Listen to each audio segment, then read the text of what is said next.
enchaîner sur le roman d'Herbert, sur la science-fiction. Ça va se passer en 2 temps. Voilà, vous savez tout. Et puis évidemment, s'il y a des questions pendant que soit Ahmad, soit moi parlons, il ne faut pas hésiter à lever la main, il n'y a pas de mauvaises questions. On va s'asseoir et puis on va pouvoir commencer tranquillement à regarder. Là, de toute façon, vous avez quelques images là pour introduire du film Dune avec Denis Villeneuve que vous avez vu juste avant et qui est le réalisateur.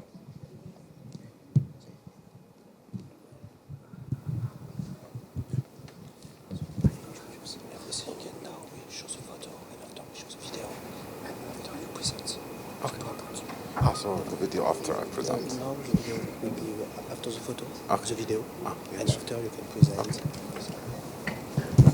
Donc là, vous voyez les différents acteurs qui ont tourné dans le film Dune, notamment Javier Bardem à côté de Denis Villeneuve.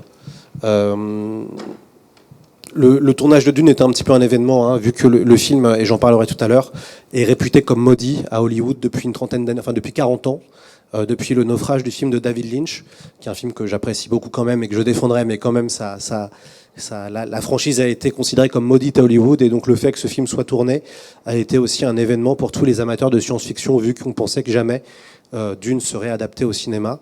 Et on a la chance de pouvoir avoir tous les décors naturels, vu que le film a été tourné directement en Jordanie pour vraiment être plongé dans la planète Arrakis, qui est dans le roman de Frank Herbert, une planète des sables, et qui a inspiré un certain George Lucas pour Tatooine dans Star Wars.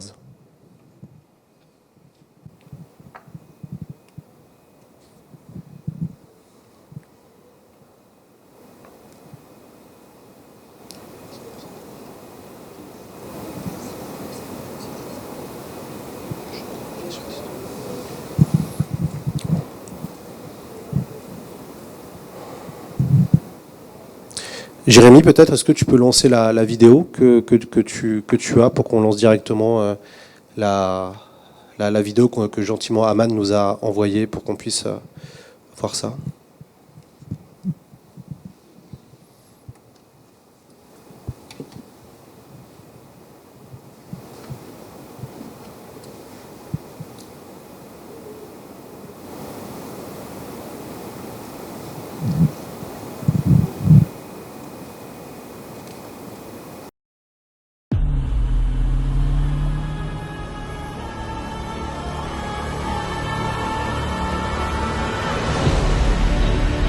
Like a dream. To bring what I had in mind, I wanted it to look as real as possible, and I was deeply inspired again in Jordan. Okay. Roll camera. In Jordan alone, there's 22 individual locations. We are exploring further. We had been to Jordan before, so we were using the same production company, an excellent team out there, managed by Fuad. We went back to Wadi Rum, where we'd shot the first time, but we expanded our territory and found new locations to tell the story. It's unbelievably gorgeous. I mean, I can't believe this is the view that we get to look at when we go to work every day. You know, these rock formations that extended miles, and we wouldn't be able to create as much set. The world of Dune just comes to life on screen. It's otherworldly. I love Jordan. Just such a stunning environment. There's something about the grandiosity and how small you are. Every time you go there, it's just seamless, and you're in the middle of nowhere, and no matter what happens, I mean, you bring up Fuad, and all of a sudden, 6 Blackhawks show up, and you're like, okay, well, that's solved. Jordanian people are incredible. Not only crew, not only film people, through and through. There was a level of trust of knowing what we needed, and they stepped up. The facilities and the support we get from the local crew and the local facility.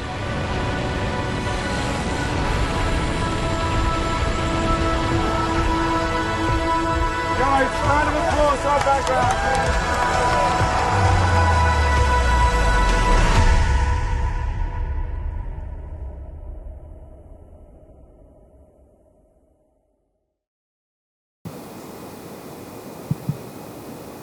Alors ce que vous avez pu voir, c'était une encore, entre guillemets, courte teaser, introduction du film Dune et des coulisses de tournage du film. Les deux films n'ont pas été tournés ensemble, ce qui arrive assez souvent pourtant dans ce genre de production. C'était tellement on va dire, à risque pour Hollywood de relancer une franchise qui n'avait pas marché à l'époque. Ils ont décidé de tourner les films en fonction du succès ou pas du premier Dune, qui est sorti en 2021, qui avait été retardé à cause du Covid. Et comme le film a été rentable, ils ont donc fait un deuxième film, et donc il y a eu 2 moments de tournage successifs en Jordanie. Normalement, pour ce genre de grosse production, on essaye de tout faire en même temps. C'est ce qui s'était passé pour une trilogie comme Le Seigneur des Anneaux. Pour Le Seigneur des Anneaux, ils avaient tout tourné sur 1 an en Nouvelle-Zélande, justement parce que c'est beaucoup plus rapide pour les équipes, justement parce que ça perd moins d'argent. Et donc du coup, pour Le Seigneur des Anneaux, tout avait été fait à l'époque au même moment. Pour Dune, c'était tellement, on va dire, compliqué de lancer ce film-là qu'ils ont préféré donc faire année après année en fonction ou pas du succès. Le numéro 2 que vous verrez tout à l'heure a été un grand succès, et donc il y aura un 3e film qui sera Dune Messia, donc le Messie de Dune, qui devrait, j'espère, arriver d'ici 2027 ou 2028, et qui, je pense, retournera en Jordanie. On va maintenant laisser Ahmad Al-Khatib venir avec nous pour nous parler et nous présenter un peu de la Jordanie, pour nous aussi parler, nous présenter aussi pourquoi on va tourner des films en Jordanie. Et donc, il va nous présenter et nous parler de ça. Et puis, nous, on va essayer de traduire. On est tous les deux avec Julieta. Donc, on fera notre maximum pour que ce soit le plus on va dire, compréhensible possible. Et on peut applaudir Ahmad qui est là parmi nous, qui est venu de loin pour nous parler.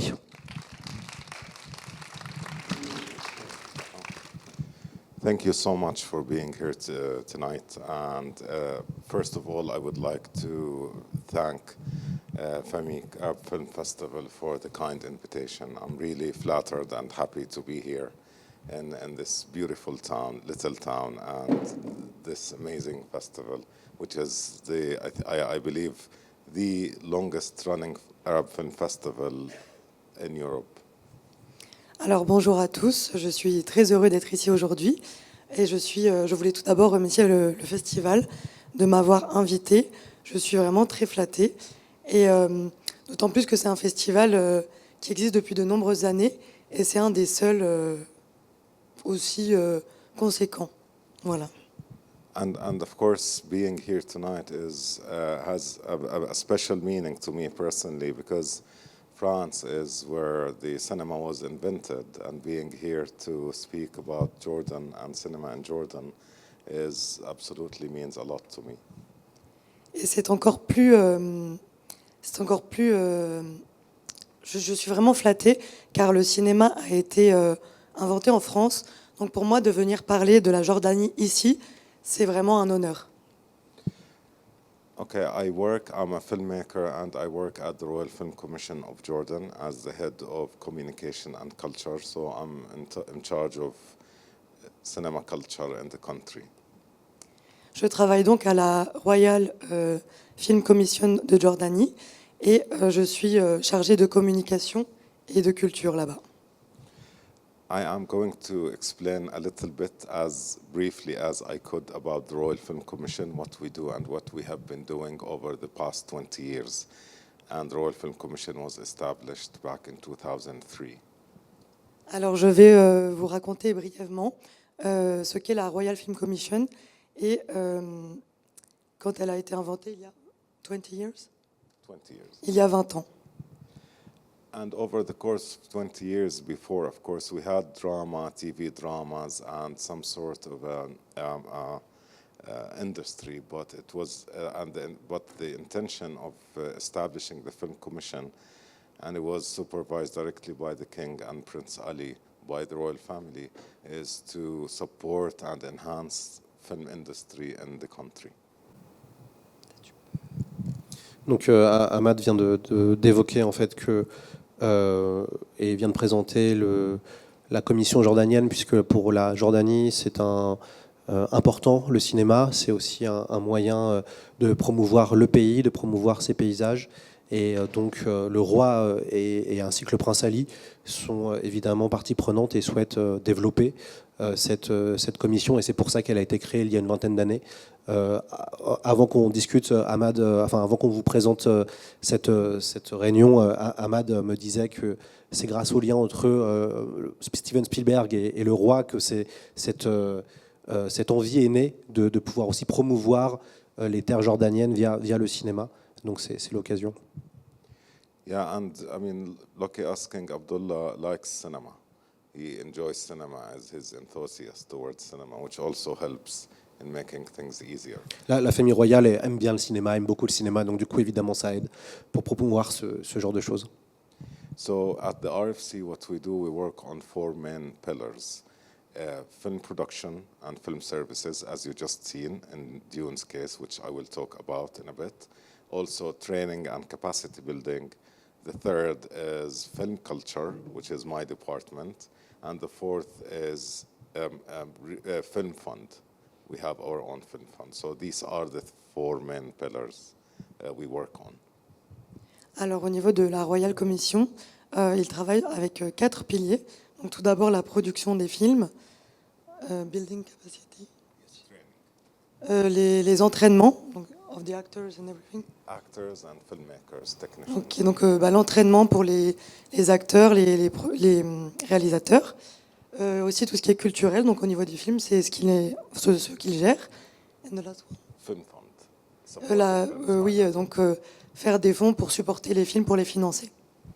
So over the course of the past 20 years, what we've done is, what we thought we need is to have trained people like the crew who worked on Dune. Because in order to attract international productions and big films, we need a very well-trained human resources. Donc la priorité pour eux les dernières années, c'était vraiment de former leurs équipes pour qu'ils soient vraiment très compétents. C'était la meilleure façon d'attirer les producteurs internationaux pour qu'ils viennent faire leurs films dans ce pays. And as you may know, Lawrence of Arabia, a big part of it was shot in Jordan back in the 60s. So we have a history with big productions filming in Jordan. Donc Ahmad rappelle que évidemment le film mythique Laurence d'Arabie avec Peter O'Toole, film de David Lean, a été tourné en Jordanie et donc évidemment il y a aussi un imaginaire dans le pays et il y a aussi un savoir-faire. Donc c'est pas anodin non plus que la Jordanie se remette à faire et on va dire à avoir une stratégie aussi un peu de soft power dans le cinéma. Déjà, il y avait déjà eu un chef-d'œuvre qui est très connu de tout le monde, qui avait déjà servi. And as you may know, Jordan is a small country. In 5 hours, you can cross it from north to south. And it has that diverse landscapes. We've got mountains, green, forests, desert, and of course, lots and loads of historical sites. So Jordan is referred at as a small studio. Alors la Jordanie est un pays assez petit. On peut le traverser du nord au sud en 5 heures seulement. Et comme vous pouvez le voir, il y a une grande diversité de paysages. Yeah, so it's a diverse landscape and it's easy to move around. And that's for film people, makes cost less. It decreases costs on productions. Les coûts sont réduits évidemment comme c'est un petit pays.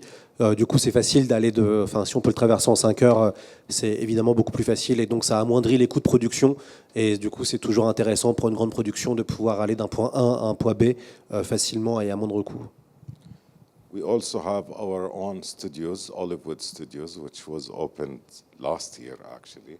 And it's a high standard, big studios that we created for cinematic productions. Oui, alors ils ont créé le studio Hollywood, donc évidemment vous voyez un peu le jeu de mots, et donc qui a été créé il y a 1 an, en septembre 2023, et justement pour pouvoir aussi accueillir des tournages de films. Si certains ne le savent pas forcément, mais si un jour vous avez l'occasion, et je vous le souhaite, de pouvoir aller en Californie ou à Los Angeles, vous pouvez visiter des studios, les grands studios hollywoodiens, la Paramount, la Warner, Disney. Il est possible d'aller visiter ces studios-là où tout est fait. Donc ça veut dire que souvent vous prenez un petit train et vous allez voir directement les studios et les plateaux de tournage. Et en fait, vous avez un espèce d'endroit avec plein de hangars, des dizaines d'hangars où les films et les séries se font directement. Et donc à Hollywood, l'idée est aussi de pouvoir avoir des hangars et des studios pour pouvoir créer les films. Also, Jordan, in a heated up area, as you may know, the Middle East has always been having issues happening around, but Jordan is known for its security and political stability. And that's one of the factors that helps and also encourages international productions to come over and shoot in the country. Du coup, la Jordanie, vous le savez, si vous aussi suivez un petit peu l'actualité internationale, il y a un pays où il n'y a pas de guerre. Alors, c'est un pays qui est entouré de conflits, entre guillemets, mais la Jordanie est connue pour sa stabilité, où il n'y a pas de conflit. Et donc, en effet, pour les gens, c'est aussi quelque chose de sûr, où vous savez que si vous allez tourner en Jordanie, il n'y aura pas forcément de révolution ou de guerre en même temps que vous avez votre tournage. Donc évidemment, c'est important pour les studios hollywoodiens, où il y a toujours des questions d'assurance. Si vous partez à l'étranger, il faut évidemment assurer vos films et vos comédiens et vos acteurs et le staff. Plus vous allez dans un pays sûr, moins l'assurance coûte cher. So for foreign productions to fly over to another country and film, they look for three main things. First, location. Two, infrastructure. Crew, and they need to make sure they can film safely without losing their money, because time is money in productions. And third, they look for talent and crew. So we made happen to, we achieved these three, creating a system. One, two, we have the locations they look for. We have highly trained within Hollywood standards crew members that can be work on these productions. Pour attirer les productions étrangères, ils doivent respecter vraiment il y a vraiment trois piliers qui sont très importants. Donc tout d'abord le lieu du tournage, ensuite les infrastructures qui y sont présentes, et enfin donc l'équipe. Vraiment, c'est pour ça qu'ils ont mis un point d'honneur à faire en sorte que toutes leurs équipes soient formées comme dans les studios hollywoodiens, pour que les acteurs, tout ça qui participent au film, soit vraiment à la hauteur de ce qui est attendu par les productions étrangères. And over the past 20 years, as you can see the figures here, we have 114 international films shot in the country. We have 20, actually now the 32, I think, international series shot also in the country from all around the world. Of course, our own Jordanian films, which I will talk about in a bit. So these figures tells a lot about what happened in the past 20 years. Sur cette slide, vous voyez tout ce qui a été produit. Donc 114 films internationaux, 35 séries par 29 qui ont aussi international. Donc vous pouvez voir, et Ahmad va nous parler des films jordaniens qui sont peut-être moins connus du public occidental, mais qui ici existent également. Donc vous voyez que la Jordanie est quand même un endroit qui, depuis quelques années, depuis qu'ils ont eu cette stratégie de développer et d'ouvrir le pays pour les studios et pour Hollywood, arrive à créer évidemment des productions et à se rendre attractif. And of course we do have a solid rebate system. A rebate system is to encourage international productions. They come spend certain amount of money. Within certain rules, we give them some of the money back. If, for example, they spend 10 million, we give them up to 2 million back in cash, which encourages productions to come and shoot. Donc il y a évidemment des arrangements fiscaux, monétaires. C'est vrai que les productions américaines ont tout intérêt à aller là-bas, puisqu'il y a aussi tout un jeu financier où justement vous êtes remboursé, donc vous allez dépenser de l'argent sur place, mais après vous serez remboursé par la Jordanie. Donc du coup c'est aussi extrêmement intéressant, mais ça se négocie évidemment en amont pour savoir quand une grosse production hollywoodienne, et peut-être Ahmad va nous parler de Dune tout à l'heure, mais quand Dune arrive, ils arrivent sur plusieurs mois de tournage, il y a des équipes, donc après il y a des négociations entre le royaume et les producteurs pour savoir c'est quoi les deals financiers pour que ce soit intéressant évidemment de rester le plus longtemps possible. Now I'll show you a video, and I'm sorry it's in English and Arabic, but then maybe you can explain a bit about the context. But on va voir une petite vidéo il s'excuse, c'est en anglais et en arabe, mais normalement on va voir si elle se lance.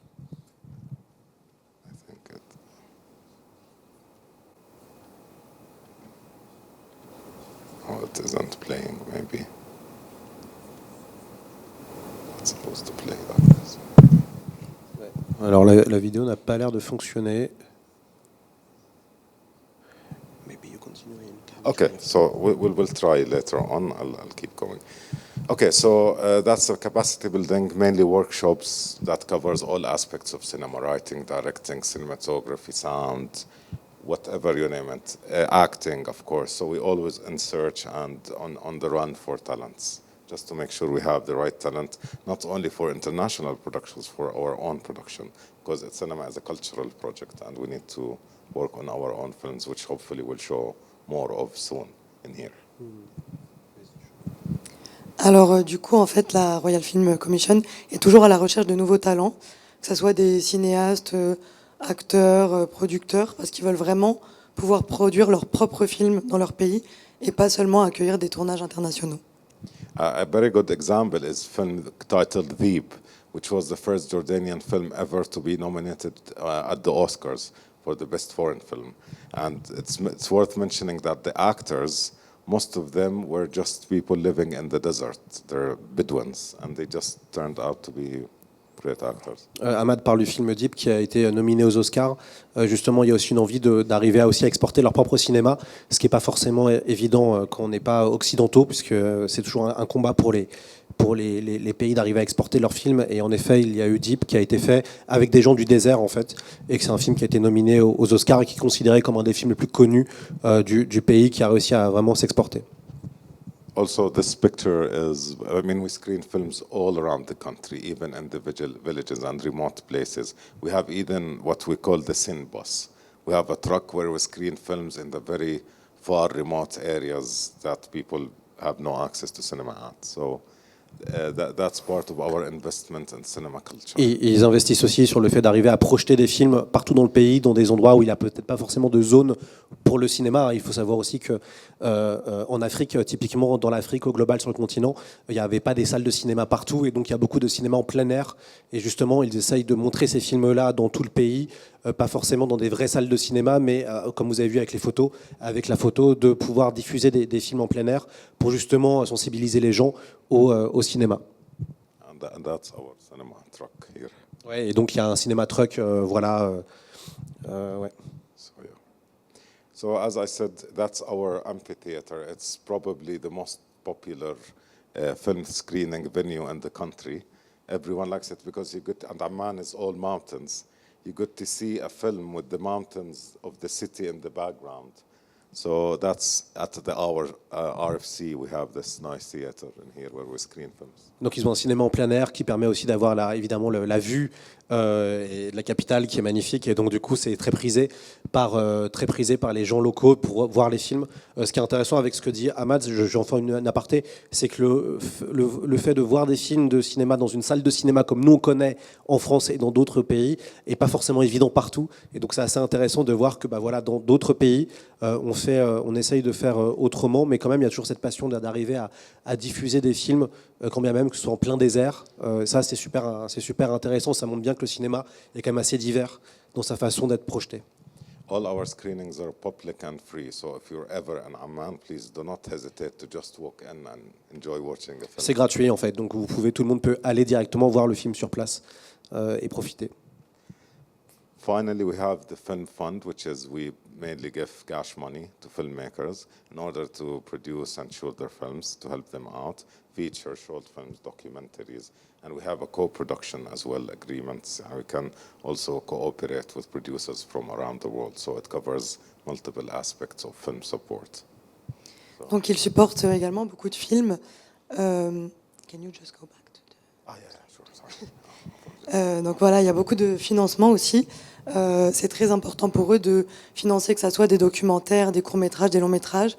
Et ils font aussi de la coproduction, donc avec les productions internationales. Et c'est vraiment quelque chose qu'ils essayent de développer et de mettre en valeur. And one of the things we're proud of is that almost 50% of our filmmaking human resources are women. Unlike Hollywood, of course. Hollywood has maybe 13%, but we're glad that in our country, almost half of the filmmakers. Ils sont fiers de pouvoir avoir réussi à avoir créé la parité dans les films qui produisent ou soutiennent, que ce soit avec des productrices, des réalisatrices ou des scénaristes. Et ils arrivent à faire 50%, donc en fait 50% des projets sont faits par des hommes et par des femmes. Et en effet, même Hollywood n'arrive pas à ce pourcentage-là, donc ils sont contents d'arriver à créer aussi cette parité qui est aussi un signe de modernité. So, Dune, I'll jump to Dune now. There's a lot to say, but I'll jump to Dune right away. It was filmed twice in Jordan. In Dune 2 in particular, we had 148 Jordanian crew members as production crew, not to mention the extras and the actors and so on. So that was one of the successes because they had like 23 American and international crew members, but the vast majority were Jordanians. And that to us is very important. And it's very important for Legendary Pictures and Universal because it's cheaper for them to use local crew members as opposed to fly over crew members. Donc on va passer maintenant à Dune, ils sont évidemment très contents, il y a eu 2 films. Ce qui est intéressant, c'est qu'ils rappellent qu'il y a eu plus de 130 personnes qui ont travaillé sur le film Dune, des techniciens, et donc c'est évidemment intéressant déjà parce qu'ils ont formé aussi des gens locaux pour travailler sur des blockbusters comme ça, mais surtout pour la production, c'est également intéressant parce que c'est des gens qu'on n'a pas besoin de payer au même niveau que les Américains et les techniciens qui arrivent, mais aussi c'est des gens qu'on n'a pas besoin de faire venir directement par avion, de prendre les hôtels ou autres, ils sont déjà présents, et donc c'est vrai qu'il y avait 130-140 personnes qui étaient de Jordanie, et il y avait une trentaine de membres de l'équipe internationale, donc qui travaillent avec Legendary Pictures et Universal, qui étaient les studios qui ont travaillé dessus. And Dune was filmed in both Jordan and Abu Dhabi in the United Arab Emirates. And although Abu Dhabi offered to pay way more money to Dune producers, but Denis Villeneuve insisted that he films in Jordan because he feels the location feels right for the story. Alors il y a évidemment, il y a eu aussi Abu Dhabi qui a, sur le premier film, oui, qui a dû avoir des choses dessus, mais donc Abu Dhabi a fait une proposition financière intéressante pour que le Dune 2 se fasse à Abu Dhabi, et Denis Villeneuve a refusé pour rester en Jordanie parce que il trouvait que l'imaginaire jordanien et peut-être son imaginaire était beaucoup plus proche de ce qu'il souhaitait. Mais ce qui est intéressant, et ce que dit Ahmad, c'est que finalement il y a aussi, je dirais entre guillemets, la course à l'échalote pour attirer évidemment le plus gros film possible, et donc il faut un peu monter les enchères, il faut évidemment marchander pour trouver, mais c'est intéressant, c'est que Denis Villeneuve a voulu absolument être présent en Jordanie. Yeah, and finally, these are examples of the films shot in the country over the past years. As you can see, a lot already has been done. Oui, alors voici les films les plus connus qui ont été faits en Jordanie.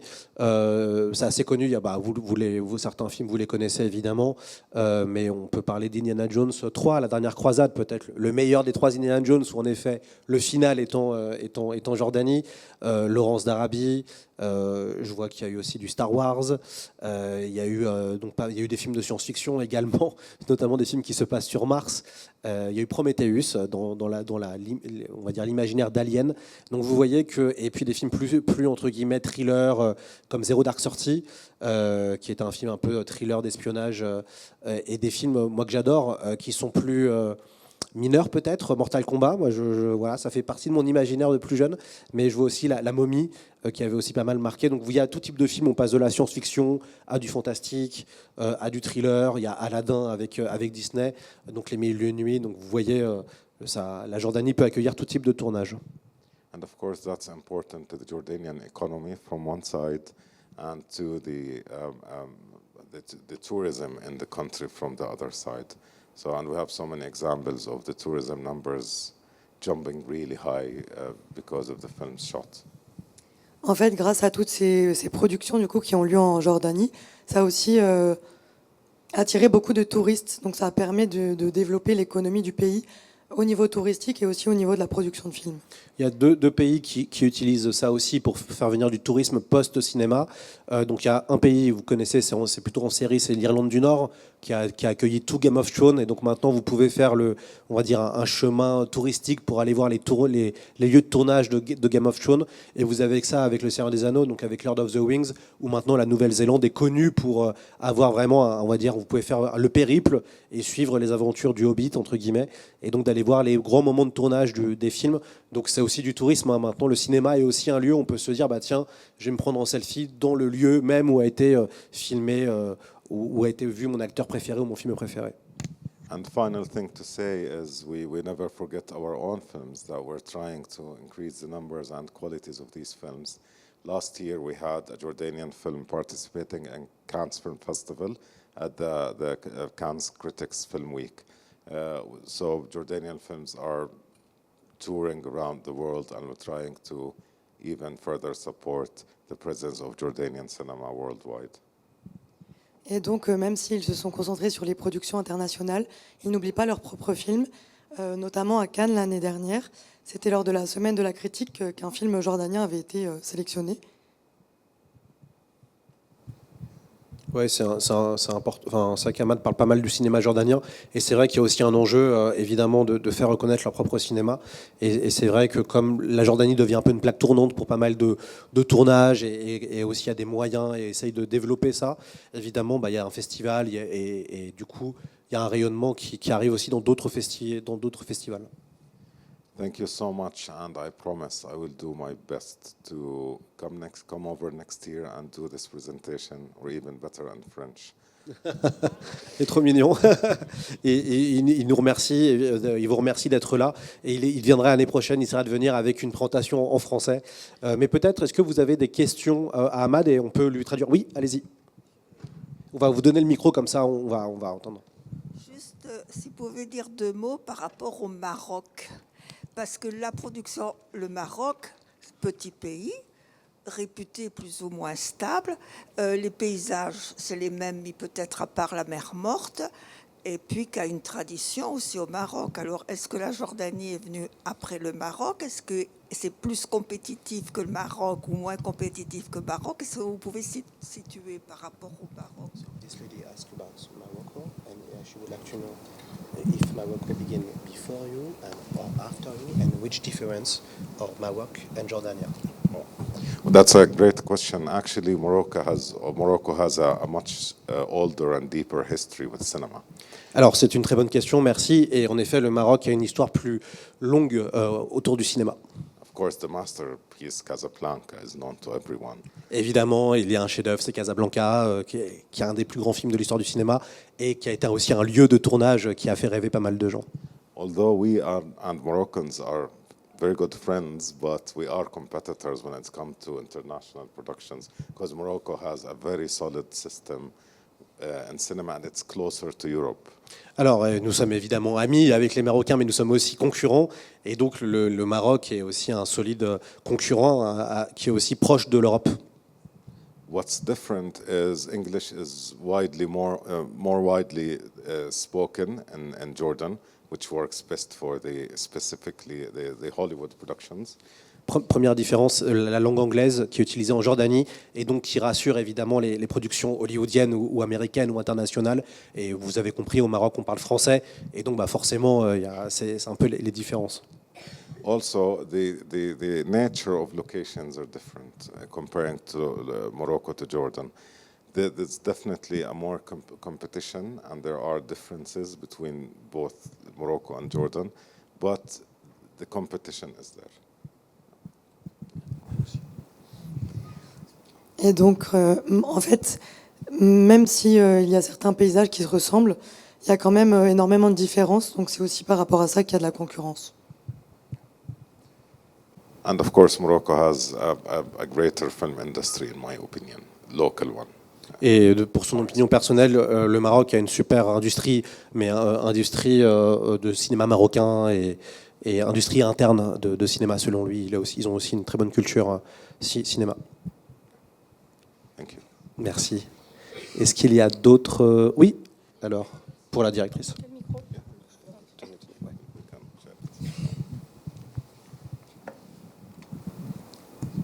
Merci.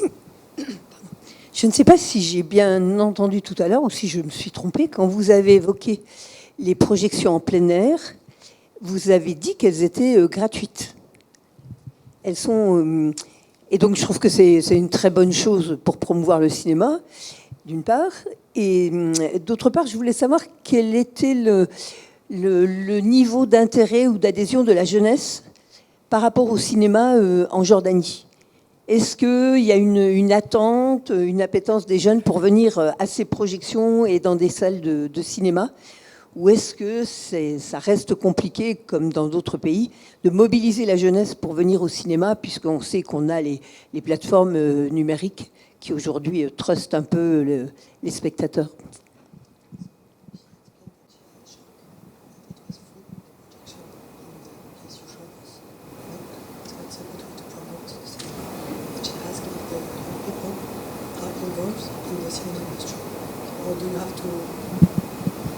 force them to be involved, you know. Absolutely.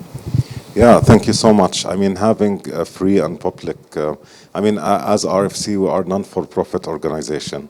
We do not make anything out of what we do because we're supported by the state of Jordan. Alors oui, en fait, ils font pas d'argent dessus. En fait, c'est vraiment, c'est soutenu par la royauté. Donc du coup, c'est vraiment une envie, une volonté du pays de pouvoir permettre gratuitement aux gens de voir le cinéma et d'aller au cinéma. And our objective is to spread cinema culture. That's why we encourage people by providing free and open screenings to public for 20 years now. Et c'est vraiment leur objectif de diffuser la culture cinématographique. C'est donc pour ça qu'ils font un maximum pour que les événements soient gratuits, pour qu'un maximum de personnes puissent y assister. Yeah, we just finished the European Film Festival in Jordan 2 weeks ago, and we had an average of 500 people attending daily the screenings for over 22 days. So people are interested, and yes, young people has massive interest. So now we don't have to force or push anyone to do anything. Actually, we have a cinema academy. We have and 2 more cinema schools, and there is great interest in young generation to participate and to understand more about films and cinema. Donc il y a eu un festival, c'était le festival européen festival qui a eu il y a 2 semaines, qui était un gros succès avec pas mal de jeunes qui sont venus. Et il y avait vraiment de l'attente et de la demande. Et surtout, ce que précise Ahmad, c'est qu'il y a aussi une école de cinéma qui s'est construite. Il y a aussi une volonté de justement faire venir des jeunes étudier le cinéma pour ensuite pouvoir après travailler dans cette industrie. Ce qui est intéressant, et ça je dis ça en passant, je ne sais pas s'il y a beaucoup de pays qui ont eu cette stratégie-là. Vous savez, il y a eu des grands endroits de cinéma. Là, une des plus connues en Europe, c'est la Cinecittà. Donc en Europe, qui a été créé sous Mussolini, qui a créé une cité du cinéma pour produire de l'art nouveau, entre guillemets, et qui est devenue une cité très importante pour le cinéma, et qui était une plaque tournante. Mais je pense qu'il y a peu de pays qui ont vraiment décidé de anglais à 100% cette stratégie de soft power. Si vous regardez le Qatar et l'Arabie Saoudite, on est plutôt sur le sport. C'est plutôt le sport qui est un vecteur de soft power. Grâce à ça qu'ils ont eu la Coupe du Monde aussi de football. Mais c'est intéressant que la Jordanie décide, eux, d'aller vraiment à fond sur le cinéma pour aussi permettre d'être reconnu aussi au niveau international et de faire rayonner le pays. Est-ce qu'il y a d'autres questions à Ahmad ? N'hésitez pas, il n'y a pas de mauvaises questions. I have a question, Ahmad, for you. Can you express a little more about June? How does begin with June, and how you help? Well, what happens is we get contacted by the studio, by Universal, and they request a scout. They send us their location scout, the person in charge of finding the locations, and take pictures of the locations and share them with the producers and the director. And what we do as Film Commission, we facilitate this process. And even the army, the Jordanian forces, helps with that. Sometimes they give us helicopters in case they want to see the scene, the bird's eye scene. Also, we of course we do the permits. So with the Dune, they send the scout, and then we got a location. Also another scout with Denis Villeneuve and the producers of the film, where we took them on a secret private scout to see the locations they're interested in. And of course we know the locations and we know what to show them. And that's the very first step. Once they're agreed to that, we start working on the logistics. We introduce them to a production company and the local introduction, because we do not engage in production, we just facilitate. And the production company works directly with the Dune team in order to get things happen. What we do is we facilitate all the deals and the agreements to them, including the cash rebate, which I talked about. And we finalize all these steps, hopefully to get them confirmed the filming. So that's how it starts with. It starts with location. Donc en fait, concernant Dune, c'est Universal Studios qui les a contactés parce qu'ils cherchaient des lieux de tournage. Donc la Royal Film Commission a surtout organisé des repérages et leur a montré des lieux privés assez secrets. Et après, ils ont aussi aidé sur tout ce qui était administratif, les accords, toutes les petites étapes en fait qu'il y a, les intermédiaires. c'est vraiment la Royal Commission qui a géré ça. Et ils les ont mis en contact avec une société de production locale et sur place, puisqu'ils ne sont pas producteurs du film, évidemment. Eux, ils sont des facilitateurs, justement pour encourager les gens à venir à tourner en Jordanie. Donc ils vont tout faire pour rendre ça accessible, pour mettre en relation, pour même financièrement être, on va dire, aidants et accompagnants. Mais justement, eux, ils n'investissent pas d'argent personnellement. C'est vraiment, ils vont plutôt accueillir et encourager. Ce qui est intéressant, c'est que l'armée jordanienne aussi a participé en faisant des shots et des repérages en vue d'hélicoptères. Et aussi, Denis Villeneuve est venu directement sur place pour un peu sentir aussi la chose. Also, one of the things that we need to do as a film commission is to protect the production, meaning that we need to make sure it's confidential, no press or media knows more about it, no people can get access to this place and this location because of the media. And working with studios isn't easy because they come in with high terms. They're crazy rich producers. They're not easy to talk to or deal with. So we will have to be very careful just to make sure the word of mouth that spreads after the filming is appropriate and it serves our objectives. Et donc, ce qui est très important pour la Royal Commission, c'est aussi de protéger les productions, parce que justement, il y a énormément de budget qui est investi, etc. Et donc, il faut vraiment que les lieux restent secrets, car les journalistes ont envie toujours d'avoir des infos, de venir un peu voir comment ça se passe. Et vraiment, leur but, c'est de protéger les productions au maximum pendant le tournage et les repérages. Oui, donc il y a toute la question de la confidentialité, car évidemment, c'est énormément d'argent pour ces films-là. Et l'idée aussi, c'est de garantir cette confidentialité pour que les studios hollywoodiens aient vraiment la mainmise de A à Z sur la communication. Peut-être vous avez suivi ça, vous avez compris ça, mais c'est de plus en plus compliqué maintenant d'avoir accès, quand on est journaliste, à ce genre de film-là. On n'est plus du tout comme avant. On pouvait. Moi, je travaille pour Métal Hurlant. Il y a un reportage connu où un des journalistes de Métal Hurlant s'était incrusté sur le tournage de Conan le Barbare. Voilà, ça, c'est pas possible là-bas. Ça paraîtrait assez compliqué d'ailleurs, mais ils garantissent aussi une certaine sécurité. Est-ce qu'il y a des questions? Ouais, allez-y. On va. Oui.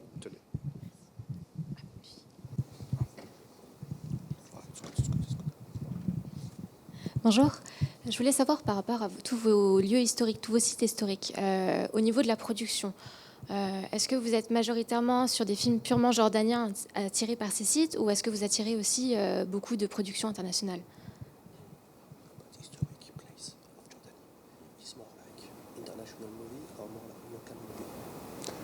Well, yeah, mainly it's for international films. Local films, in the recent years, Jordanian cinema was focusing on social matters that are related to the modern social life of Jordanians, which I do not like personally, because it doesn't make sense that Denis Villeneuve films in Wadi Rum, and I don't, or locals doesn't, right? So it should be used by locals. But yeah, you're right, it's mainly used by the international productions, because to them it's exotic. It's the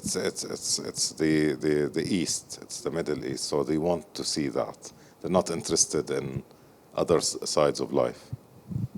Alors concernant tout ce qui est les sites historiques, c'est vraiment les productions internationales qui sont intéressées, parce que pour elles c'est quelque chose d'exotique, donc ça les attire. C'est pas vraiment les productions locales qui se sont surtout développées autour des questions sociales, si j'ai tout compris.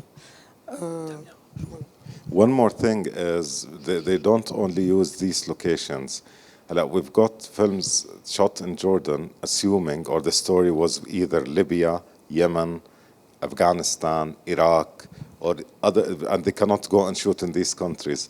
But we have locations that may look exactly like these countries, and so. Oui, en fait, la Jordanie ressemble à d'autres lieux connus, et comme il l'a très bien cité, notamment aussi l'Afghanistan, la Libye, qui sont des lieux où c'est pas possible en fait de tourner, c'est trop, évidemment, c'est trop dangereux. Mais en Jordanie, il y a ce genre de lieux qui ressemblent vraiment au décor qu'on pourrait trouver dans ces pays-là, et justement, ça peut être aussi intéressant pour certaines productions internationales de vouloir, s'ils veulent faire un film qui se passera en Afghanistan, ils iraient en Jordanie le tourner parce qu'il y a des décors qui sont un peu similaires qu'en Jordanie. Damien, tu avais une question?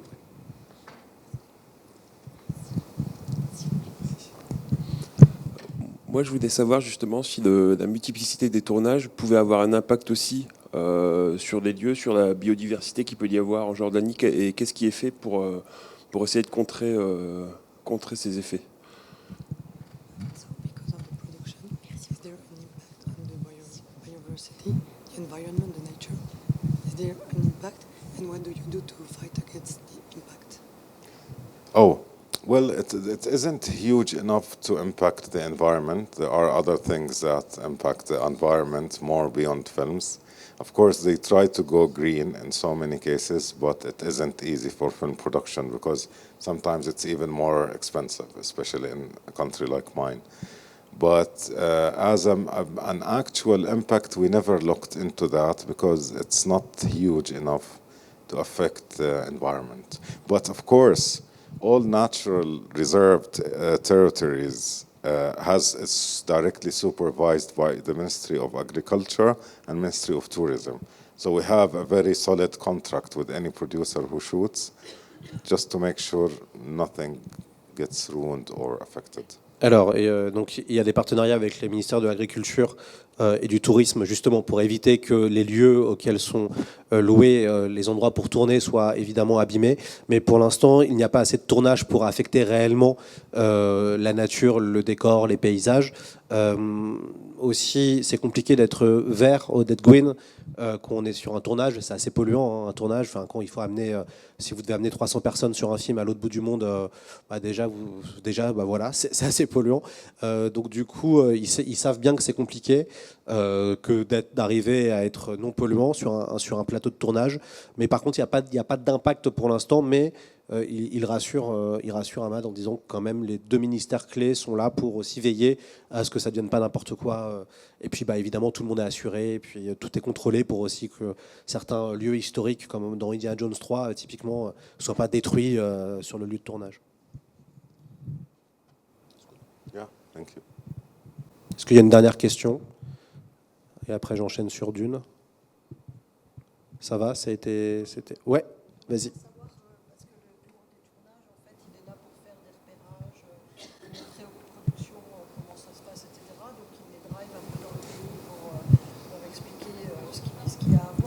Quels sont les sites, par exemple, parce qu'on voit surtout des images de films de SF avec le désert, etc. Mais on a vu au début que il y avait plusieurs. Enfin, le pays est très très varié entre la forêt, la mer, etc. Quels sont les sites vraiment, s'il peut nous citer des sites vraiment qui sont très emblématiques, quoi, qui sont autres que le désert, par exemple, parce que, moi personnellement, je connais pas la Jordanie, donc. Where is the best place for shooting, the best iconic place for shooting in Jordania?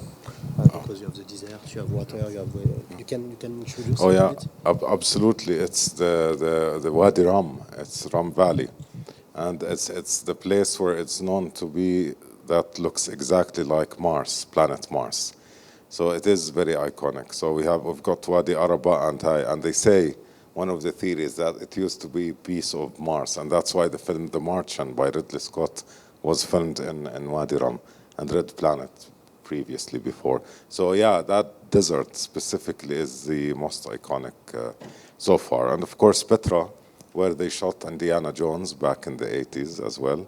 So Spielberg shot his Indiana Jones and Petra. So it is another epic place to shoot. Alors il y a évidemment le désert de Jordanie, là où on utilise ce désert pour symboliser Mars, la planète Mars, et c'est ainsi qu'a été tourné le film Seul sur Mars de Ridley Scott.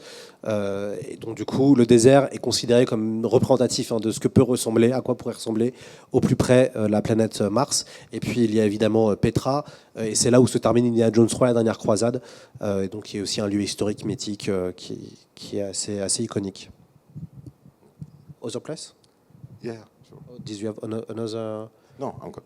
Okay, that's good. C'est bon? Ça va? Bon, super. Bon, on peut applaudir Ahmad pour sa présentation et pour sa présence ici. Merci. Thank you. Alors, ça va être à mon tour. Donc, on a... j'ai à peu près une vingtaine...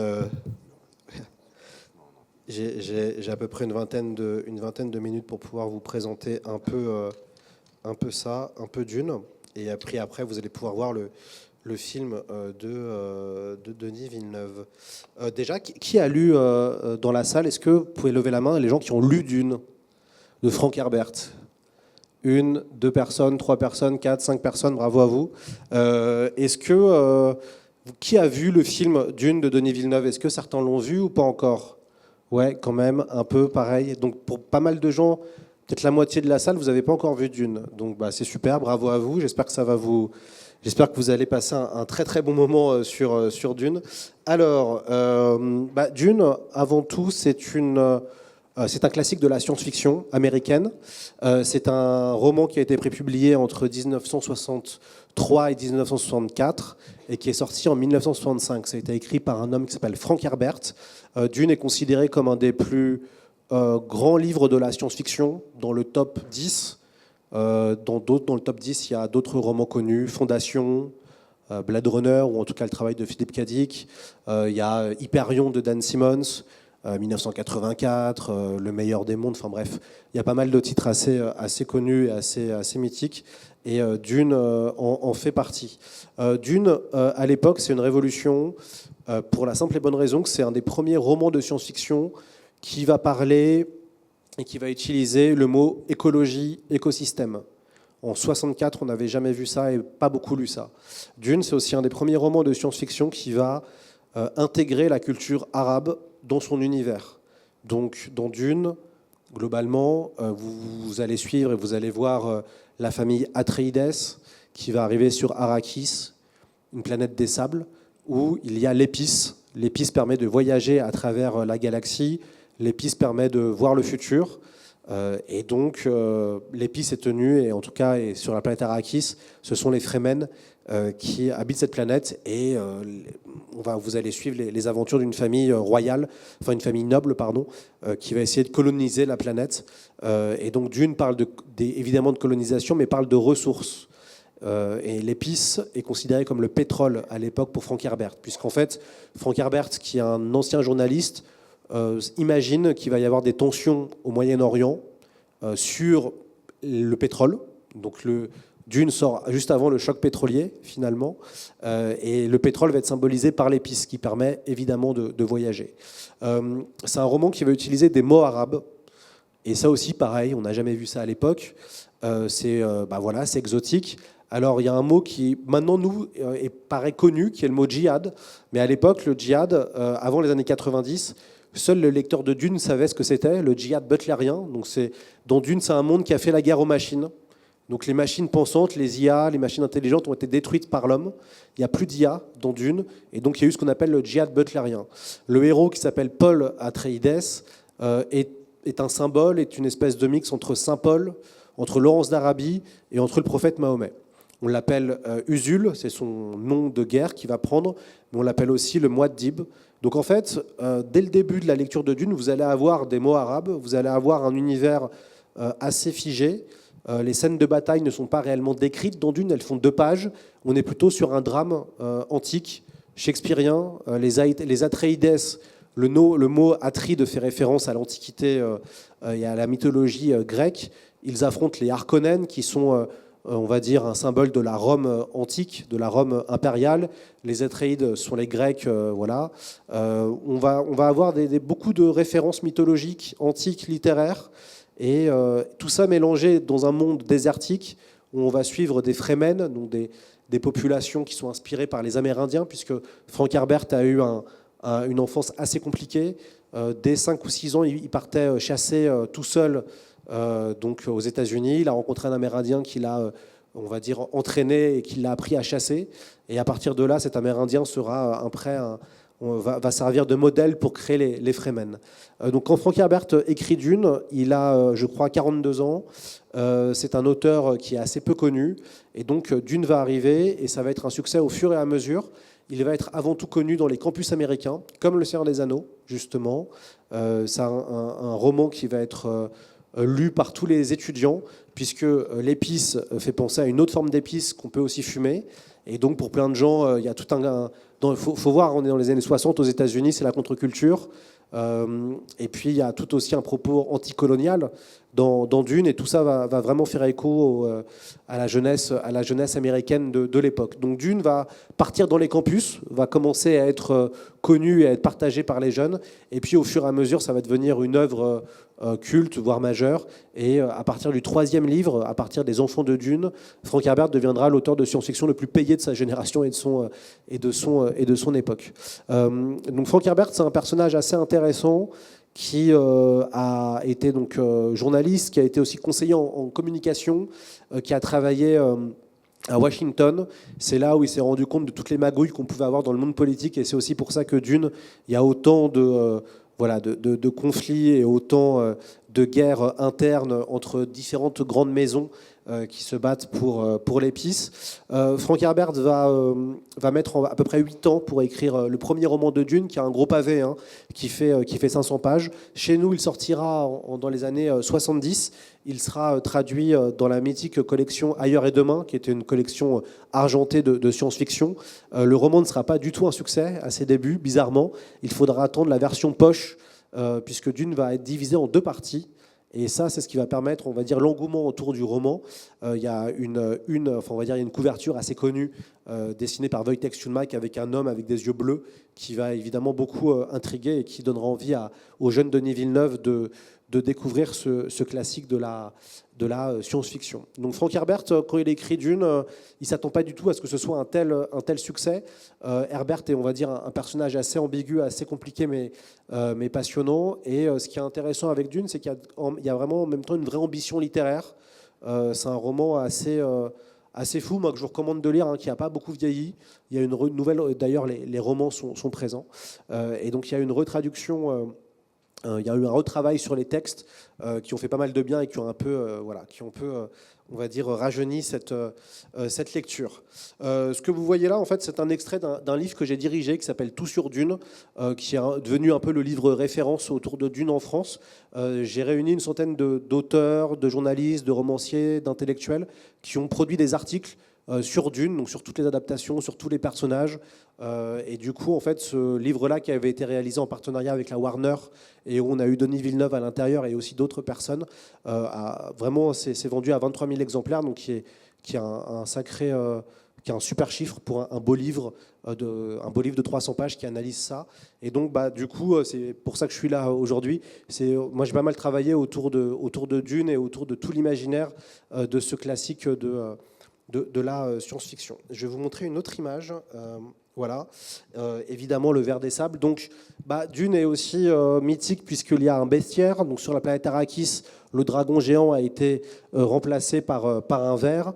Tout le travail fait de Frank Herbert pour imaginer la culture fremen, que vous allez surtout voir dans la 2e partie du film, est extrêmement intéressante.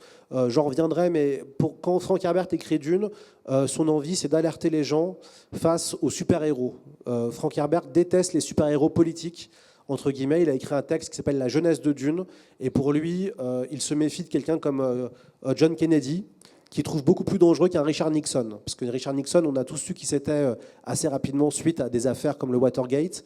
Herbert a plus confiance à un Nixon qu'à un Kennedy, parce que pour lui, l'humanité a trop tendance à suivre des hommes providentiels et à se lancer dans de nouvelles croisades. Et donc il y a tout un vrai propos autour de Dune, qui est de ne pas suivre les héros, de ne pas suivre les hommes providentiels. L'évolution de Paul Atreides, que vous allez voir déjà sur les 2 films, est très intéressante, parce que c'est la première fois qu'on voyait un héros aussi différent et évoluer comme ça. D'ailleurs, George R. Martin, le créateur de Game of Thrones, du Trône de Fer, il est fan de Dune, et donc c'est pas un hasard si vous voyez des personnages aussi héroïques changer au fur et à mesure de la série Game of Thrones. C'est vraiment en lien avec Dune. Il a été très inspiré par Dune, puisque, je ne vais pas divulgacher, mais à la lecture du Messie de Dune, 8 ans se sont passés depuis la fin du premier roman Dune, et c'est vrai que les lecteurs étaient totalement traumatisés de voir ce qui était devenu le héros Paul Atreides, qui représente le héros classique, très campbellien, Joseph Campbell, qui a écrit qui a vraiment théorisé le parcours du héros. Donc vous allez voir un jeune homme qui va se retrouver sans royaume et qui va suivre un chemin initiatique au fur et à mesure pour tenter de devenir à la fin le maître de la planète. C'est le même chemin initiatique qu'on retrouve dans Star Wars. Luke Skywalker, jeune fermier qui part dans l'espace, rencontrer un maître qui va lui apprendre à devenir un Jedi. Et puis au fur et à mesure, voilà, commence l'aventure. Et c'est le même chemin, le même arc narratif que dans Le Seigneur des Anneaux. Frodo Sackey part de la comté pour vivre une aventure, Bilbo aussi, Hobbit avant lui. Donc on est sur un cycle narratif assez classique avec un héros qui va connaître des épreuves initiatiques et au fur et à mesure va se révéler extrêmement puissant. D'ailleurs, ce qui est drôle, c'est que quand vous comparez Dune et Star Wars c'est pas mal inspiré de Dune. D'ailleurs, Frank Herbert avait pensé à attaquer George Lucas à l'époque pour plagiat, puisque le Bene Gesserit que vous allez voir, qui est un ordre féminin de sorcières, utilise un pouvoir qui est très proche de la force. Donc déjà, Frank Herbert voit ça et trépigne un peu. Et puis il y a évidemment Tatooine, qui est la planète des sables de Star Wars, et il y a une planète des sables qui est Arrakis. Donc bon, du coup, Frank Herbert n'a pas attaqué George Lucas, mais voilà, il y a de forts liens entre Star Wars et Dune. Donc n'oubliez pas, dans Dune, il y a vraiment un vrai propos sur ne pas suivre les héros. Les héros sont mauvais, donc c'est assez intéressant. Alors Dune va être évidemment un succès et va inspirer beaucoup de créatifs. Le premier, c'est Alejandro Jodorowsky, peut-être que vous connaissez. Jodorowsky, très connu pour ses bandes dessinées, notamment L'Incal, La Case des Métabarons. C'est aussi un spécialiste du tarot, c'est une figure assez culte de la bande dessinée franco-belge. Jodorowsky, donc là, c'est dans notre livre Tout sur Dune, on avait retrouvé une interview de 1978, donc c'était avant l'adaptation du film de David Lynch, où Jodo parle de son expérience. Jodorowsky a essayé d'adapter Dune entre 73 et 78. Ils ont fait un storyboard mythique avec plusieurs, donc il a réuni plusieurs guerriers spirituels. Il y a Chris Foss, mais il y a surtout Moebius. Et donc il va réunir toute une équipe pour créer des visuels, pour pouvoir adapter Dune. Jodo veut adapter son Dune, donc il y a pas mal de changements vis-à-vis du roman. Et puis il va réussir à motiver pas mal de superstars de l'époque, notamment Dali, qui devait jouer l'empereur, Mick Jagger, qui devait jouer Feyd-Rautha. Enfin, voilà, Jodo va entraîner son propre fils, Brontis Jodorowsky, pour devenir Paul Atreides. Donc Brontis va arrêter l'école, il va suivre des précepteurs, il va apprendre à se battre, à suivre des arts martiaux, il va rencontrer une sorcière au Mexique. Brontis va vivre la vie du jeune Paul. Et tout ça est raconté dans un super documentaire que je vous recommande vraiment, qui s'appelle Jodorowsky Dune, et qui raconte comment ce projet n'a pas pu voir le jour. Et surtout, il y a eu un storyboard. Et le storyboard a tourné dans tout Hollywood, puisque Jodo est allé voir tous les producteurs hollywoodiens. Personne n'en a voulu parce que les gens avaient un peu peur de la personnalité de Jodo. Mais par contre, le storyboard a beaucoup tourné. Et donc Moebius et une partie de l'équipe a été réunie dans un film qui s'appelle Alien et qui s'est fait bien après, on va dire, ce projet. Donc il y a eu une première adaptation ratée qui n'a jamais eu lieu, mais Jodorowsky est tellement fort que tout le monde pense que son adaptation a été la meilleure, ce qui n'est pas forcément sûr. Jodorowsky voulait faire un film, je crois, de 6 ou 7 heures, enfin un truc totalement aussi un peu expérimental, mais assez brillant. Et puis ensuite, Jodo, il va y avoir David Lynch sur le tournage de Dune, et c'est au Mexique. Vous voyez Rafaela de Laurentiis, donc la fille de Dino de Laurentiis, qui lui met de la crème sur le visage. David Lynch va être celui qui va adapter Dune en 1984. On fête cette année les 40 ans. Et donc le film va être un calvaire. Le tournage va être un calvaire. Ça va très mal se passer au Mexique. Ils vont avoir une inondation. Rafaela est en train de tourner au même moment Conan 2, le Destructeur. Donc vous avez des gens déguisés en Fremen et puis d'autres qui sont déguisés en Cimériens sur le tournage. Ils vont devoir, l'équipe va connaître des affres pas possibles. Et le film va être vraiment très difficile à faire. David Lynch aura une version de 4h30 qui sera coupée en 2h15. Le film devait être une trilogie, ça devait concurrencer Star Wars à l'époque, et donc ça a été un bide.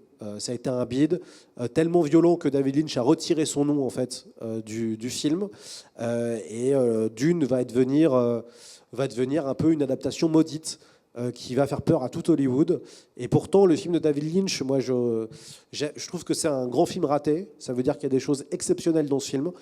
Tout le côté mystique de Lynch, moi, je trouve ça très fort. Visuellement, il y a des super idées. Et puis, Kyle MacLachlan en Paul Atreides, moi, j'aime beaucoup le principe.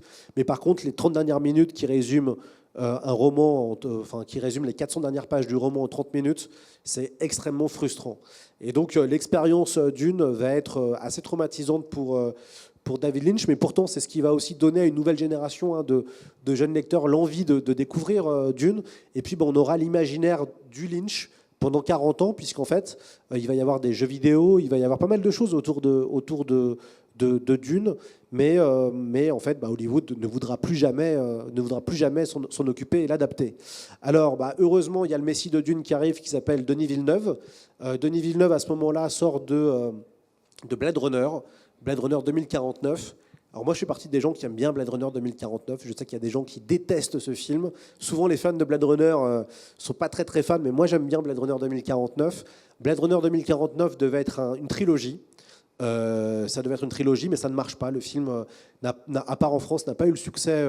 Et du coup, le film s'arrête dans un premier film. Et puis, Denis Villeneuve veut faire un autre projet. Et la Warner lui propose qu'est-ce que tu veux faire ? Et lui veut faire Dune. Dune, c'est un de ses romans préférés. Il a lu ça très jeune. Ça l'a beaucoup marqué. Il rêve d'en faire une adaptation. Et il n'aime pas du tout d'ailleurs le film de Lynch. Et donc il veut faire son adaptation de Dune. Et l'aventure va commencer. Alors ça a été une certaine geste pour Villeneuve, puisque comme je vous ai expliqué, avant lui, Dune, c'était des échecs en fait. C'était Jodorowsky qui réussit pas. Et puis après, il y a le Lynch qui plombe totalement la franchise. Et Villeneuve arrive. Alors, c'est un réalisateur qui est quand même réputé, reconnu, qui a fait de très bons films. Je vous recommande absolument de voir Premier Contact, qui est considéré souvent comme le film préféré des gens de Denis Villeneuve. Il a fait Sicario. Il fait partie de cette génération de jeunes réalisateurs qui font des blockbusters intelligents. On le compare souvent à Christopher Nolan, puisqu'ils sont ensemble, là, en fait. C'est les deux grandes stars de la Warner qui font des films blockbusters et en même temps qui font des films assez profonds. Et donc Denis Villeneuve se lance dans l'aventure de Dune. Alors il va utiliser une très bonne stratégie. Il va prendre d'ailleurs des acteurs, il va prendre des castings de gens qui ont joué que dans des super productions qui ont fonctionné. Il va choisir 2 comédiens qui ont maintenant le vent en poupe, qui sont Timothée Chalamet et Zendaya. D'ailleurs pour la sortie de Dune 2, c'était assez génial. Denis Villeneuve était totalement, entre guillemets, mis de côté. C'était vraiment que les cool kids, que les jeunes acteurs qui étaient mis en avant. Et donc, il y a eu toute une grande stratégie, on va dire, Instagram, TikTok, qui a porté ses fruits, puisque pas mal de jeunes, notamment de jeunes ados, ont voulu voir le film en se disant « Ah, il y a Timothée Chalamet, il y a Zendaya ». Donc l'intelligence de Villeneuve a été de choisir des bons acteurs, mais aussi des acteurs qui incarnent des choses pour différentes générations. Donc vous avez tout un casting de gens qui ont joué dans toutes les super productions ou séries télé de ces dernières années. Il y a Oscar Isaac qui a été dans les Star Wars. Vous avez l'actrice qui fait Dame Jessica.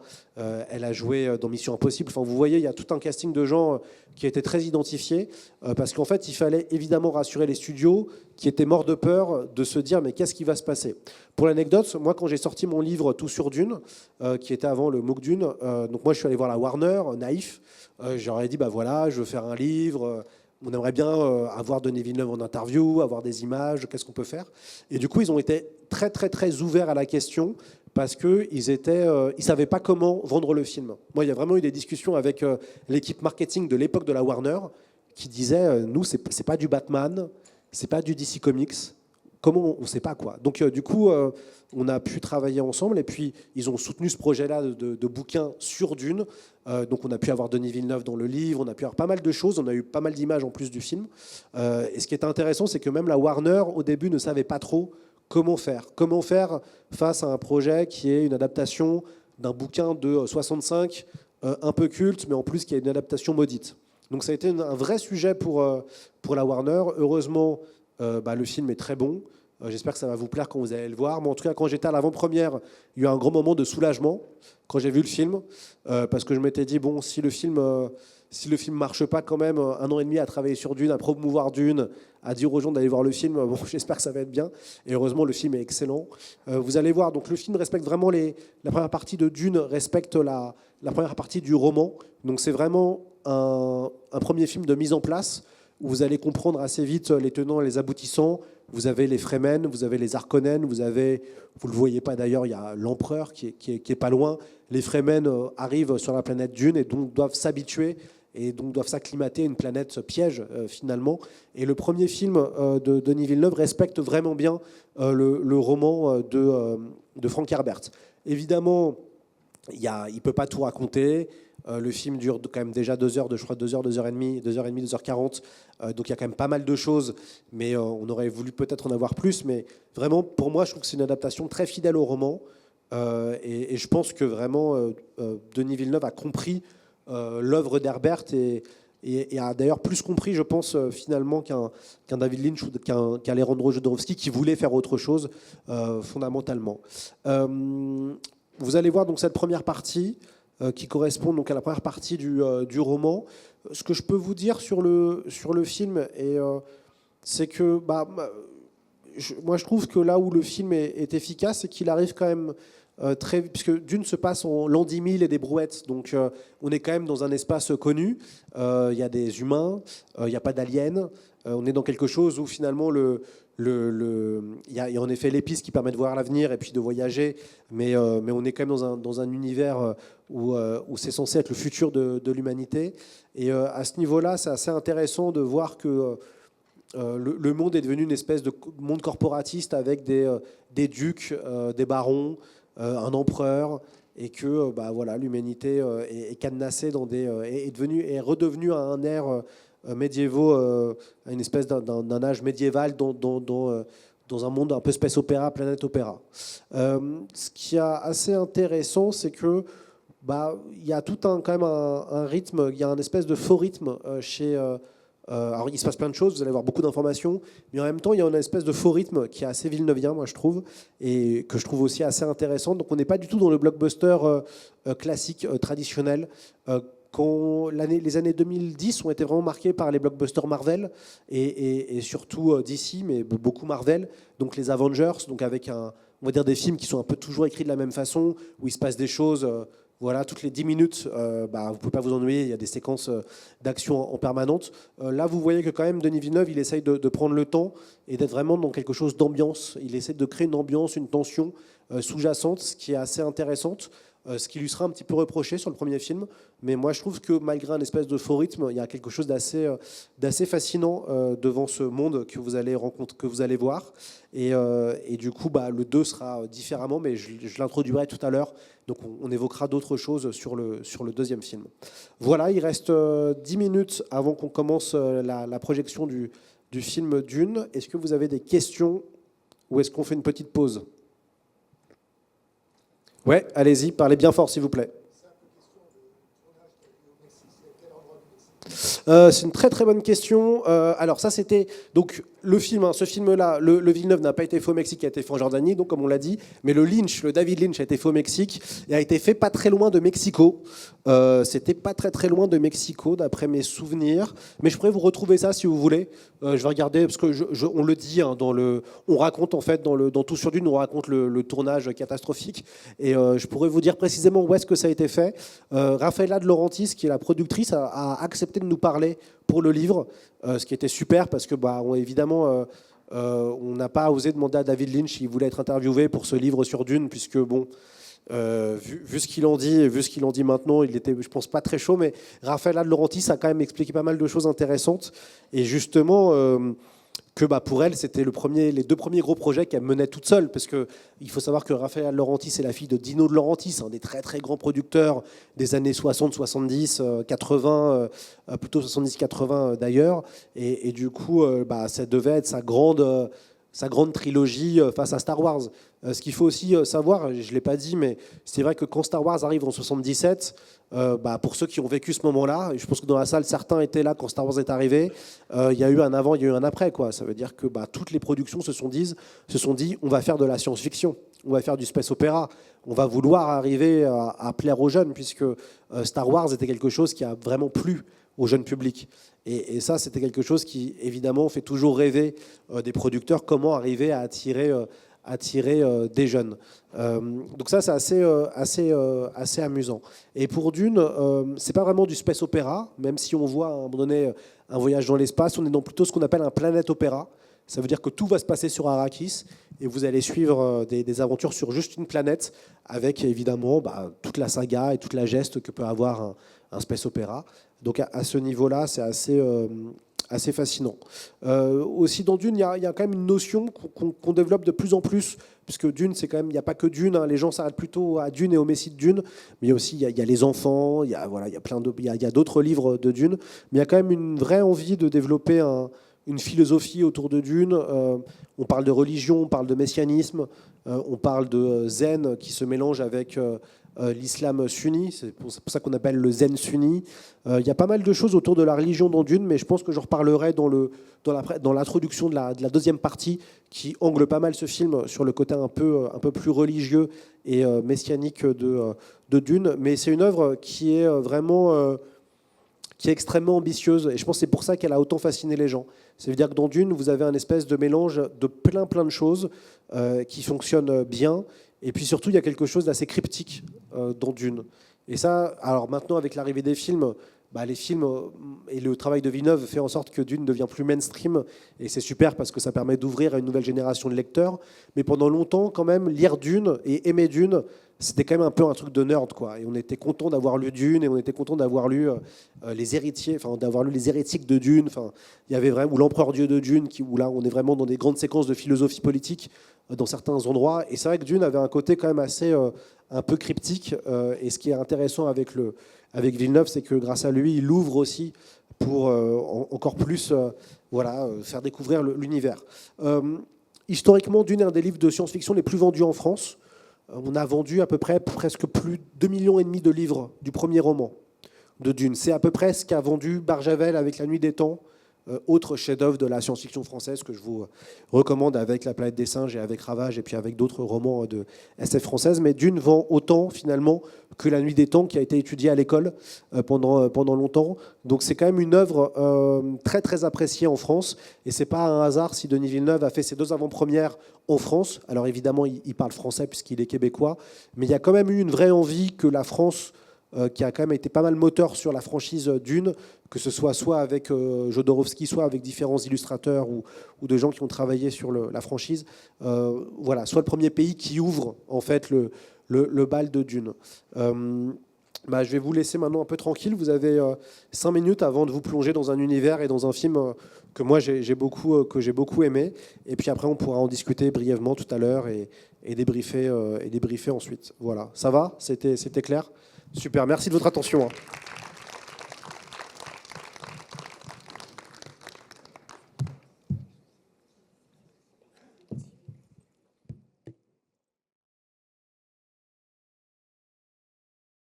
La fin du film, de toute façon, je vais juste intervenir 5 minutes vite fait pour conclure et puis je vais vous laisser partir. Ça fait 2h45 que vous êtes déjà installés, donc peut-être il y a envie de bouger ses pieds et puis d'aller manger. De toute façon, le film, la suite, va être projeté tout à l'heure dans un autre cinéma, d'après ce que j'ai cru comprendre. Voilà. Mais j'espère que ça vous a plu. Pour ceux qui n'avaient jamais vu ce premier film de Dune, ce que je peux vous dire brièvement, c'est que on est vraiment, en tout cas, ce film se termine parfaitement comme dans la première partie de Dune, donc du livre 1. Le film de Villeneuve, cette première partie a été un succès, même s'il y a eu quand même quelques critiques qu'il a totalement rattrapé dans la deuxième partie. Les critiques étaient qu'il y avait un espèce de faux rythme assez lent. Moi, je trouve qu'il marche plutôt pas mal, mais les gens regrettaient qu'il n'y ait pas plus d'action, plus de moments forts. On regrettait aussi peut-être pourquoi la trahison du docteur Huet va aussi vite. Donc il y avait un peu de frustration de certains qui auraient voulu qu'il y ait plus de séquences pour, on va dire, mieux expliquer les choix de certains personnages. Cependant, dans la deuxième partie, Denis Villeneuve a écouté les critiques et on a un film beaucoup plus rythmé, avec plus d'action, plus de peut-être sensations fortes. Mais ce qui est intéressant dans ce film et ce qui détonne vraiment comparé au blockbuster qu'on a eu pendant une dizaine d'années avant, c'est qu'il y a un côté assez radical, que ce soit même visuellement. On est dans un monde quand même... ben voilà, il y a de vrais partis pris visuels. Il y a aussi un choix, et ça c'est dans le roman de Frank Herbert, c'est que une partie des personnages que vous avez vus, qui sont principaux ou autres, disparaissent à la fin du film dès le début. Il y a tout un côté aussi un peu tragique, avec des vrais choix. La mort du duc Leto, c'est vraiment, on a l'impression d'avoir une peinture grecque. En plus, Leto, ça veut dire mort en grec. Donc, moi, j'aime beaucoup le personnage de Leto Atreides, que je trouve vraiment, c'est vraiment la figure tragique, antique. En plus, sa mise à mort avec lui nu, qui expire le souffle, c'est une super idée visuelle. Et en fait, il y a pas mal de choses que Denis Villeneuve a réussi à amener d'un point de vue très esthétique, et moi je trouve fonctionne bien. Quand on compare avec le David Lynch, le baron Harkonnen est beaucoup plus méchant, violent, beaucoup plus sexuel. Dans le roman de Frank Herbert, tous les méchants, et c'était très à la mode à l'époque, sont évidemment pédérastes ou pédophiles, ou efféminés. Voilà, c'est vraiment les grands méchants des années 60. Le traître est un asiatique. Ça aussi, c'est aussi un grand cliché qui est aussi inspiré de Fu Manchu et du personnage de Fritz Lang, espèce du traître asiatique. Dans le bouquin de Frank Herbert, le baron Harkonnen est pédophile, aime les enfants. Et donc Lynch en fait quelque chose, un espèce de baron sanguignolant, grotesque, et qui est génial. Et en fait, Denis Villeneuve a totalement un contre-pied avec un baron qu'on voit assez peu, qui est assez terrifiant, avec cette espèce de graisse et d'amas qui rend quelque chose de sombre. Et c'est assez fort. Il y a tout un travail aussi sur la musique et le son. Il y a un gros travail sonore que je trouve assez intéressant, qui est développé par Villeneuve. Et puis bon, il y avait il y a le fameux Timothée Chalamet en Paul Atreides. Alors vous verrez, dans la deuxième partie, on ressent plus le prophète qui va aller soulever des milliers de combattants avec lui. Mais le personnage de Paul est vraiment intéressant. Chalamet, moi, je trouve, dégage quelque chose d'assez proche du roman. Et puis, même si on voit peu Zendaya, on la verra beaucoup plus dans la deuxième partie du film. Ce qui est aussi... une bonne idée, c'est le très très beau personnage de Duncan Idaho, qui est le personnage souvent préféré des fans de Dune. Et l'acteur Jason Momoa est super et très physique. Et du coup, toute la séquence où Duncan se sacrifie pour sauver Paul est une très belle séquence, tout comme la mort du planétologue Liat Kynes. Alors dans le roman, le planétologue, qui est un homme et non une femme, et qui est le père je crois le père de Chani, est laissé dans le désert. Donc vraiment, il y a un côté, c'est vraiment l'exil dans le désert, et il meurt dans le désert en fait, sans combinaison. Donc il est limite nu dans le désert. Mais cette vision de mort avec le taper sur le sol pour que le verre absorbe le personnage, c'est une super idée. Et puis il y a aussi de très bons partis pris. J'aime beaucoup moi les Sardaukar, silencieux, totalement terrifiants, assez vraiment effrayants. On voit tout le travail sur ces soldats de la planète prison rend quelque chose de fort. Le film à l'époque, ce qui est en fait assez fort avec Villeneuve, c'est que quand le film arrive en 2021, on vient de se faire une décennie, on va dire, dominée par les Marvel. Il y a aussi les Star Wars. Donc Denis Villeneuve propose une science-fiction, un space opéra assez différent de ce qu'on a vu, nous, pendant quelques années dans le cinéma hollywoodien. Et donc à quelque chose de beaucoup plus stylisé, avec une ambition quand même d'être très... Enfin, on nous donne beaucoup d'informations en fait en 2h45, malgré tout. C'est-à-dire qu'il se passe plein de choses. Le spectateur qui n'a jamais rien vu de Dune doit quand même absorber beaucoup d'informations. Il y a un empereur, il y a des barons, il y a des ducs. Les Fremen, une façon de vivre différemment. On a aussi un nombre de personnages, et ça c'était aussi... Voilà, on voit des personnages parler en arabe, on voit des personnages noirs et arabes. Pareil, on sort aussi d'une décennie où depuis 20 ans, globalement, souvent, les méchants sont arabes dans les films américains. Donc ça s'explique post-guerre en Irak, post-deuxième guerre en Irak. Et donc là, on a pour une des premières fois, on va dire, un univers arabisant qui n'est pas montré d'un point de vue négatif, comme on voit beaucoup dans le cinéma hollywoodien, et qui est un peu est totalement fidèle à l'univers de de Herbert. Et puis il y a des séquences qui sont assez belles finalement, où il n'y a pas besoin de temps montrer. Ça veut dire le moment où les Harkonnen attaquent et reprennent la ville.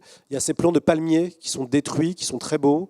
Il y a plein de choses comme ça où on n'a pas besoin d'être trop sanglant ou d'être trop violent pour justement symboliser en fait la perte de la maison Atreides. Ça c'est assez fort. Peut-être vous avez vu, il y a tout un truc avec le grand-père qui est Toréador avec le taureau. Donc ça c'est évidemment c'est dans Dune. Le père de Leto, trop sûr de sa force, en fait, meurt dans l'arène. Donc il y a tout un côté Leto qui est marqué totalement. C'est un personnage éminemment tragique et d'ailleurs qui accepte une mission en sachant que c'est un piège, puisque Leto est obligé d'accepter la mission que l'empereur lui a donnée. Et donc il y a tout un truc assez intéressant. Jessica est assez différente comparée au roman, mais le personnage de Rebecca Ferguson est super intéressant, qui entraîne son fils et qui se sacrifie aussi pour protéger son fils jusqu'au bout. Ça aussi, c'était quelque chose d'assez novateur, en fait. Souvent, dans les sagas de science-fiction, on a un père et un fils, hein, c'est Star Wars. Dans Dune, c'est vraiment un mère et un fils. Et c'est Jessica qui va pousser Paul à se révéler et à devenir le fameux Kwisatz Haderach. Donc ça, c'est assez fort. Vous avez vu Charlotte Rampling, qui a été prévue dans le Dune de Jodorowsky, en fait. Hein. Jodorowsky lui avait demandé de faire Jessica à l'époque. Et donc Charlotte Rampling est présente et excellente. On la voit peu, mais elle a vraiment c'est Charlotte Rampling, quoi. Même sur un film de science-fiction sombre, elle est crédible, elle dégage quelque chose de fort, quelque chose aussi d'assez hautain. Et donc la fameuse séquence de la boîte qui est très connue, reste quelque chose d'assez marquant aussi dans l'univers de Dune. Donc ce qui est bien avec ce film, c'est quand même on sent derrière l'ambition de Denis Villeneuve de proposer un autre type de spectacle. Et justement, quand je l'avais interviewé donc pour le livre que j'ai dirigé, Tout sur Dune, il y avait vraiment cette envie de Villeneuve de casser quelque chose et puis de sortir un peu d'Hollywood. Alors, ce film a été plus ou moins un succès en salle parce que à ce moment-là, la Warner avait une stratégie de sortir les films au cinéma et aussi sur la plateforme HBO Max. Et donc, ils ont perdu beaucoup d'argent. Ils ont aussi perdu Christopher Nolan, qui a claqué la porte en fait, suite à cette décision. Et donc, ça a été très tendu. Moi, quand j'ai interviewé Denis Villeneuve, c'était un moment donné où on a eu l'interview. Et puis après, il y a eu l'annonce que Dune sortirait en 24 heures sur les plateformes, donc Villeneuve était furieux. Et heureusement, ils ont décidé de changer de stratégie pour Dune 2 qui est sorti donc cette année. Et puis, ils ont fait 800 millions de dollars, quoi. Donc c'était vraiment la bonne stratégie, je pense, que d'assumer le côté sale, puisque des gens comme Denis Villeneuve, Christopher Nolan, pour eux, leur envie, c'est que ce sont des expériences au cinéma, que c'est mieux de le vivre en salle et en public, et d'éviter à chaque fois de sortir ça sur des plateformes de streaming et de vivre ça tout seul dans son salon. Donc on voit vraiment que c'est fait aussi pour le grand spectacle et ce serait dommage de se priver de ça. La famille Herbert, puisque Frank Herbert est décédé malheureusement dans les années 80, la famille Herbert a participé évidemment sur le travail. C'est Brian Herbert qui a repris le rôle et qui s'occupe de l'estate. Et Brian, pareil que j'ai pu interviewer, était évidemment satisfait sur le travail de Denis Villeneuve et surtout sur la modernisation de Denis Villeneuve. Globalement, vous le verrez dans la deuxième partie, les femmes sont beaucoup moins caricaturales que dans les romans, même si dans les romans c'est déjà une avancée à l'époque. Et c'est vrai que ça donne un sacré ça positionne cette franchise-là dans quelque chose de moderne. Donc là, en novembre prochain, le mois prochain, vous allez avoir une nouvelle série qui arrive de Dune. Donc ils essayent vraiment de développer l'univers de Dune. On va voir qu'est-ce que ça va donner. Mais en tout cas, il y aura 3 films. Donc 2 sont déjà sortis. Un 3e devrait arriver prochainement pour le Messie de Dune. Et ensuite, ils vont développer l'univers de Dune dans les séries. Est-ce que vous avez des questions? Ou ça va, j'ai été assez concis et clair pour finir?